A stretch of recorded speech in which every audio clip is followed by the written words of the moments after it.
We've quoted a lot of wise philosophers here on the show. Robert Frost before, Mike Tyson. We've got another guy who's full of a lot of adages here, and we're going to talk about it here on this episode of Aspire to Retire with Ralph Short, Tim Short, and Scott Earhart of Welcome Home Financial Partners. You can find them online, welcomehomefp.com. Made it real easy for you. The link's right there in the podcast description. Just click on that. It'll take you right there where you want to be. Set up a time to speak with them. If you have questions as it pertains to your retirement outlook, again, welcomehomefp.com. My name is Chris Swan, and I'm always pleased to be joined by Ralph Short, Tim Short, Scott Earhart. Gentlemen, always a delight to be with you. How you doing today? Great. Good. Doing good. Mike Tyson, huh? Mike Tyson, again. The epic philosopher, Mike Tyson. I just wish I could do the impression. Maybe we shouldn't, because he still got it. But it is that one quote, everyone's got to play until they get punched in the mouth. We're not going to talk about that one this week. But another gentleman who has made a pretty indelible mark on society as we see it right now, Apple co-founder Steve Jobs. Hard to believe we've been without him for 13 years now. Some of his more famous quotes include, quote, "Being the richest man in the cemetery doesn't matter to me. Going to bed at night saying we've done something wonderful at Apple, that is what matters to me."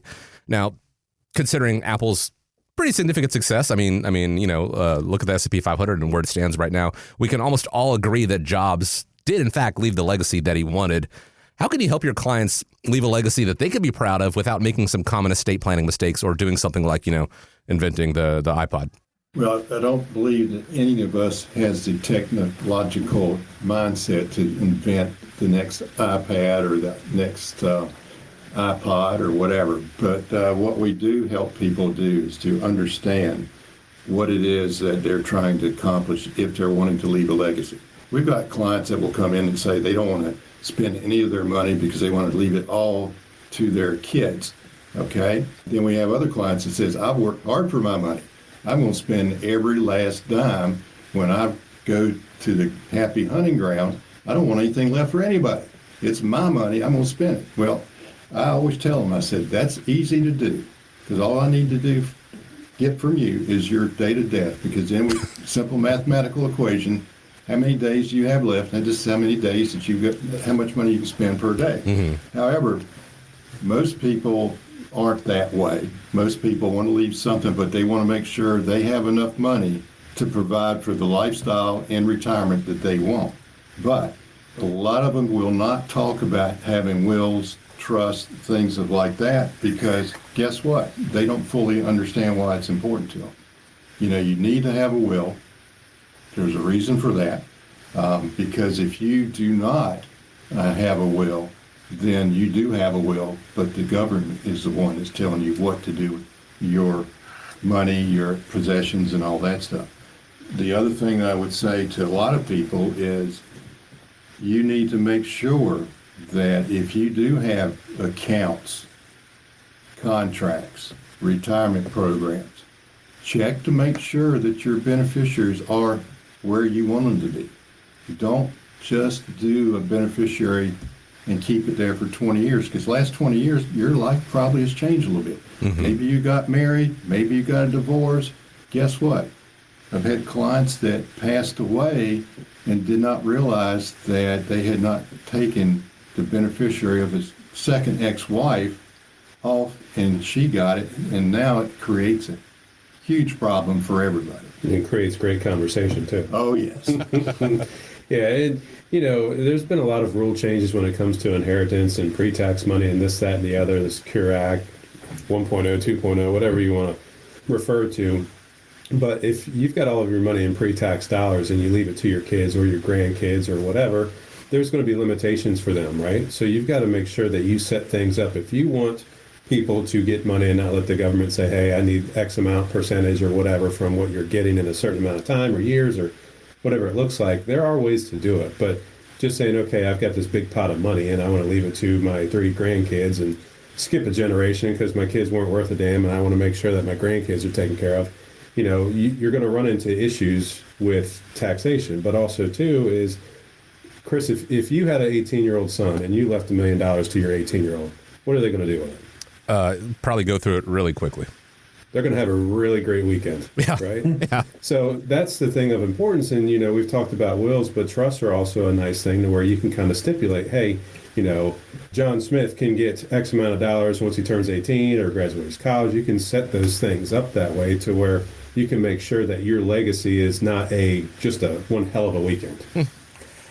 I guess first and foremost, when we're talking about Mr. Jobs here, he'd be proud of me. I just upgraded the iPhone this week, so he's, continuing to help his legacy there. Take money out of your pocket is what you're trying to say. Yeah, right?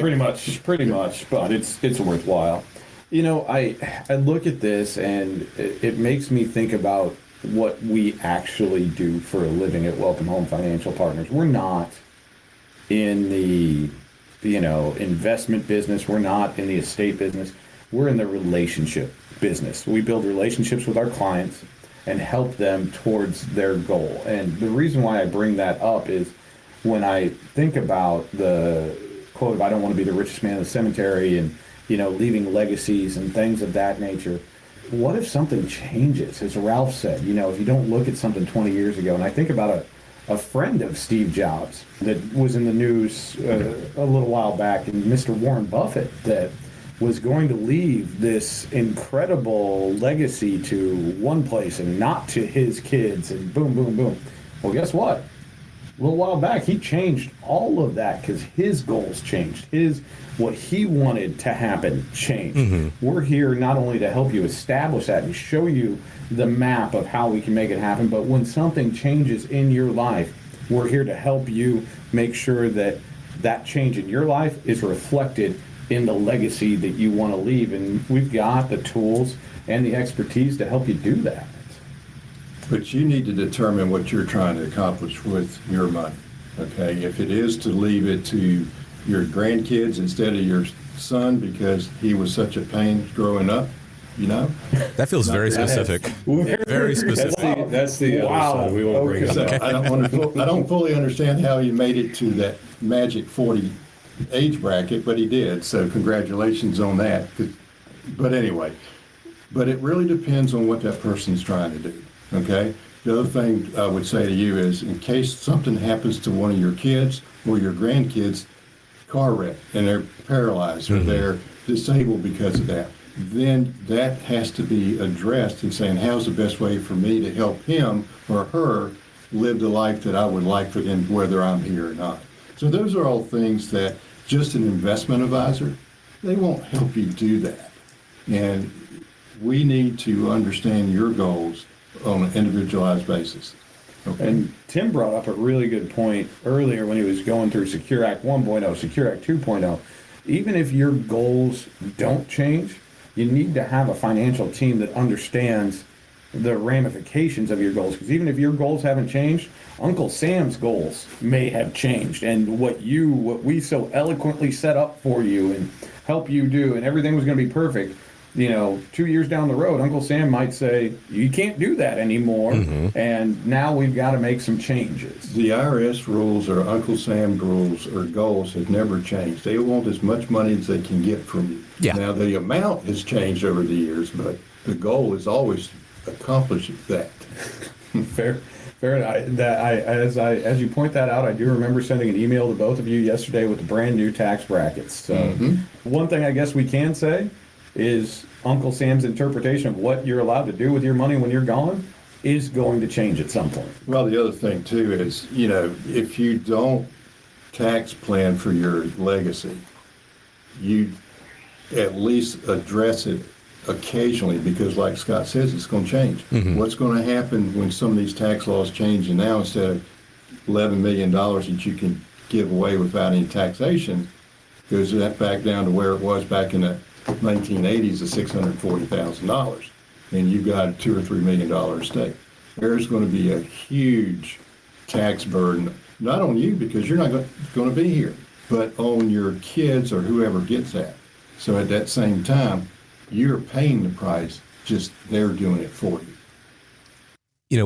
We've already referenced a lot of great people with a lot of great quotations. One more that comes to mind tying this conversation together is Benjamin Franklin. The only two certainties in life are death and taxes. And here's the thing, Uncle Sam whether you know it or not, is right now set to be a beneficiary of your estate, your retirement plans. Now, there are ways to minimize that. It is all part of the planning process. And because it changes so often, you want to make sure that you are updating your plan. This isn't a set and forget it thing like so many things are when it comes to your overall retirement strategy. Maybe your beneficiaries change from time to time. Maybe you realize that sometimes your beneficiaries need a little bit of protection from themselves. And so finding a way to go about doing that, maybe it is charitable giving. Maybe it is, you do want to have your last check to the undertaker bounce. That's going to be a little trickier, obviously, but it all begins with that planning process. When we talk about getting to, through, and beyond retirement, this is the focus. So if you want to set up a time to speak with them to start developing a plan to make sure,